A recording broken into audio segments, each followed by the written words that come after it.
বঙ্গোপসাগরে লঘুচাপের কারণে টানা ১০ দিনের ভারী বর্ষণ এবং বন্যা শুধু জনজীবনে বিপর্যস্ত করেনি, বড় ধাক্কা দিয়েছে দেশের প্রধান পর্যটন নগরী কক্সবাজারের পর্যটন শিল্পেও। পর্যটকদের আগমন প্রায় বন্ধ হয়ে যাওয়ায় ফাঁকা পড়ে আছে হোটেল, মোটেল ও সমুদ্র সৈকত।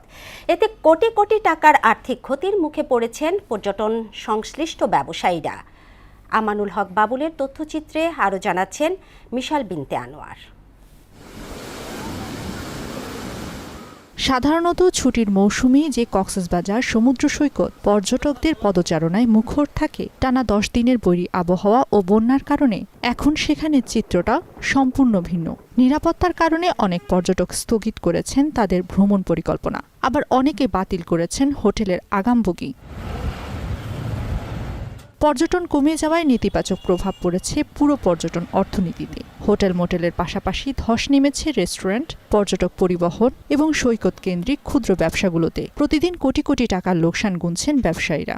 কনফার্ম বুকিং ছিল, সেগুলো আমাদের বুকিং ক্যান্সেল করতে হয়েছে এবং তাদের টাকা আমাদের রিফান্ড দিতে হয়েছে, কারণ হচ্ছে প্রাকৃতিক দুর্যোগের কারণে। আমাদের রেগুলার ৩ লক্ষ থেকে ৪ লক্ষ টাকা বিক্রি হচ্ছে, সেখানে আমাদের এখন ৪০ থেকে ৫০ হাজার টাকার মতো বিক্রি হচ্ছে।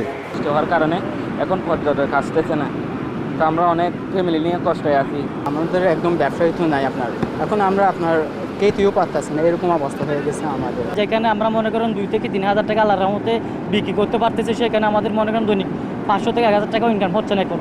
টানা জলাবদ্ধতা ও বৈরী আবহাওয়ার কারণে ব্যবসায় মন্দাভাব, যা পর্যটন খাতেও বড় ক্ষতি বলে জানান এই কর্মকর্তা।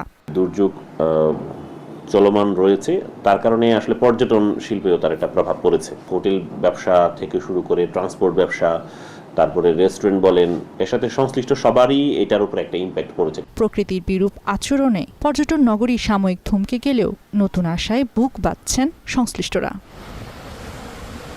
মিশাল বিনতে আনোয়ার, মোহনা সংবাদ।